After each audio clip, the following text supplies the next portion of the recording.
Realme নতুন খেলার মার্কেটে চলে আসছে Realme Narzo 70 Turbo। Realme Narzo সিরিজের ফোন মানেই কিন্তু আমরা বুঝি কম দামে ভালো কিছু, মানে ভালো পারফরমেন্স, ভালো গেমিং। সো এই ফোনটিতে আমরা যেমন ভালো দিক পেয়েছি তেমনি কিন্তু কিছু খারাপ দিকও পেয়েছি। সো এই ভিডিওটি সম্পূর্ণ দেখে আপনি সিদ্ধান্ত নেবেন এই ফোনটি আপনার জন্য কেনা উচিত হবে কি হবে না। সো যা যাক মেইন ভিডিওতে।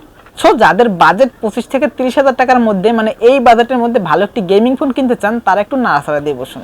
দেখতে কিন্তু ফোনটি খুবই সুন্দর এবং আগের চেয়ে কিন্তু অনেকটাই স্লিম করা হয়েছে। Realme Narzo সিরিজের ফোন কিন্তু আমরা সাধারণত দেখতাম একটু মোটা মোটা থাকতো, বাট এবার কিন্তু স্লিম করা হয়েছে এবং রিয়ার প্যানেলটি হালকা গ্রেডিয়েন্ট টাইপের একটি কালার দেয়, যে কারণে দেখতে খুব সুন্দরই লাগে, বিশেষ করে সানলাইটে গেলে ভালোই লাগে কালারটি। পোর্শন বাটন নিয়ে কথা বলতে গেলে ফোনটির রাইট সাইডে রয়েছে একটি ভলিউম বাটন এবং একটি পাওয়ার অন অফ বাটন, এবং লেফট সাইডে কিছুই নেই। এবং উপরের দিকে রয়েছে 3.5 mm একটি headphone jack, noise cancellation mic এবং স্পিকার। সো রিয়েলমি কিন্তু এজন্য একটি ধন্যবাদ অবশ্যই পায় যে হেডফোন জ্যাকটি কিন্তু রাখছে, এটি সরায়নি। এবং নিচের দিকে রয়েছে primary speaker, USB type C charging port এবং সেকেন্ডারি নয়েজ ক্যান্সেলেশন মাইক এবং একটি সিম ট্রে।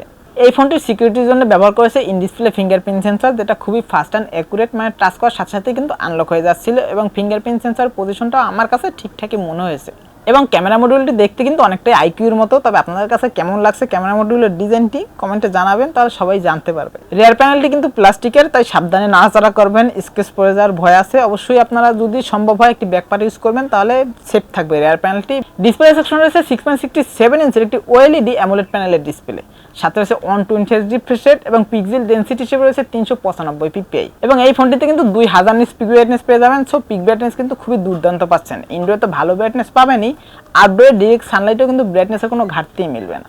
ডিসপ্লেটির টাচ রেসপন্স ঠিকঠাকই আছে, তবে ইউটিউবে 4K 60 fps এর ভিডিওগুলো এইচডিআর এ প্লে করলে মাঝে মধ্যে একটু ল্যাগিং এর দেখা মিলে, বাট এমনিতে 4K তে প্লে করলে কোনো প্রকার কোনো ল্যাগ মিলে না, একদম স্মুথলি প্লে করতে পারবেন, স্মুথলি ভিডিওগুলো চলবে। চিন এবং বেজেল নিয়ে কথা বলতে গেলে চিন বেজেল মোটামুটি ন্যারো, বাট লোয়ার চিনটা একটু মোটা, এখানে আরেকটু স্লিম করলে আরেকটু চিকন করলে ভালো হতো। ফোনটির ডিসপ্লে উপর ঠিক সেন্টার রয়েছে একটি পাঞ্চ সেলফি ক্যামেরা, এবং অপারেটিং সিস্টেম হিসেবে রয়েছে অ্যান্ড্রয়েড 14 এবং ইউআই হিসেবে রয়েছে Realme UI 5.0। এবং এটিতে কিন্তু আপনারা 2 বছরের মেজর আপডেট পেয়ে যাবেন এবং 3 বছরের সিকিউরিটি আপডেট পেয়ে যাবেন। এবং ইউআই নিয়ে কথা বলতে গেলে ইউআই এক কথায় অসাধারণ, কোনো প্রকার কোনো ল্যাগ নেই, কোনো প্রকার কোনো ফ্রেম ড্রপ ইস্যুও নেই।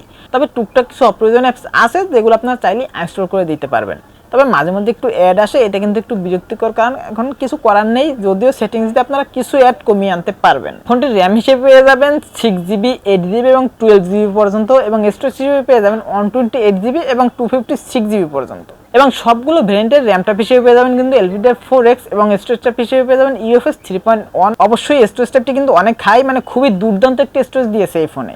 এবং প্রসেসর হিসেবে রয়েছে MediaTek Dimensity 7300 এনার্জি প্রসেসর, এবং জিপিইউ হিসেবে রয়েছে মালি G515 MC2 জিপিইউ। এবং এই ফোনটিতে কিন্তু 9 লেয়ারের ভেপার কুলিং চেম্বার ব্যবহার করা হয়েছে। সো গেমিং করলে লং টাইম যদি একটু হিটও হয়, আবার কিন্তু ঠান্ডা হয়ে যাবে। গেমিং নিয়ে কথা বলতে গেলে পাবজি লোয়েস্ট গ্রাফিক্সে 90 FPS প্লে করতে পারবেন, কোনো প্রকার কোনো ল্যাগিং ইস্যু মিলবে না। এবং ফ্রি ফায়ার বলেন, অ্যাসফা 8 বলেন, অ্যাসফা 9 বলেন, এগুলো স্মুথলি প্লে করতে পারবেন, কোনো প্রকার কোনো ল্যাগিং ইস্যু, কোনো ফ্রেম ড্রপ ইস্যু মিলবে না। রিয়ার প্যানেল রয়েছে ডুয়াল ক্যামেরা সেটআপ, যার মেইন শুটারটি 15 মেগাপিক্সেল একটি শুটার, এবং এটিতে রয়েছে 1.8 অ্যাপারচার, এবং সাথে রয়েছে 2 মেগাপিক্সেল একটি ডেপথ সেন্সর, যার অ্যাপারচার হিসেবে রয়েছে 2.4, এবং এটিতে কোনো আলট্রাওয়াইড শুটার নেই। সো অবশ্যই একটি আলট্রাওয়াইড শুটার দেওয়া উচিত ছিল। ফ্রন্টে রয়েছে 16 মেগাপিক্সেল একটি সেলফি ক্যামেরা, এবং এই ফোনটির রিয়ার ক্যামেরা মানে মেইন ক্যামেরা দিয়ে সর্বোচ্চ ভিডিও রেকর্ড করতে পারে 4K 30 fps।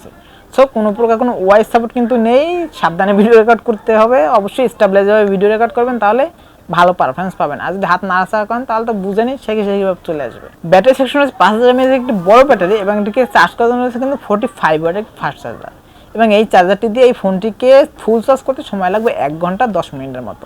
এবং এই ব্যাটারিকে ফুল চার্জ করে যদি নর্মাল ইউজ করেন, সেক্ষেত্রে 1.5 দিনের একটু বেশি ব্যাকআপ অনায়াসে পেয়ে যাবেন। এবং যদি হেভি ইউজ করেন, মানে একটানা গেম প্লে করেন অথবা একটানা মুভি দেখেন, সেক্ষেত্রে 8 ঘন্টার মতো ব্যাকআপ অনায়াসে পেয়ে যাবেন। ফোনটির ভালো দিক এবং খারাপ দিক নিয়ে যদি কথা বলি, তাহলে সবার প্রথমে আসে ভাই স্টোরেজ ট্যাপ। এই ফোনটিতে কিন্তু ওই UFS 3.1 এর একটি স্টোরেজ দিয়েছে, সো দুর্দান্ত একটি স্টোরেজ পাচ্ছেন। এবং গেমিংও স্মুথ, ভালোই প্লে করতে পারবেন। ডিসপ্লেটি কিন্তু অ্যামোলেড প্যানেলের ডিসপ্লে, দুর্দান্ত ভিডিও কনজিউম করতে পারেন, ভিডিও দেখে ভালোই লাগবে। এবং ব্যাটারিও ভালো, সো চার্জ ব্যাকআপ ভালো পাবেন, ইউআইও স্মুথ। এবং খারাপ দিক নিয়ে কথা বলতে গেলে সবার প্রথমে আসি ভাই ক্যামেরা তেমন ভালো না, মানে এই বাজেটে ক্যামেরাটা একটু ভালো দিলে ভালো হতো। আলট্রাওয়াইড শুটার নেই, একটি আলট্রাওয়াইড শুটার দিলে ভালোই হতো, এবং দামটা যদি আরেকটু কমিয়ে আনা হতো তাহলে আরও ভালো হতো। সো আজকে বিষয় এই পর্যন্তই, দেখাবেন নেক্সট কোনো ভিডিওতে।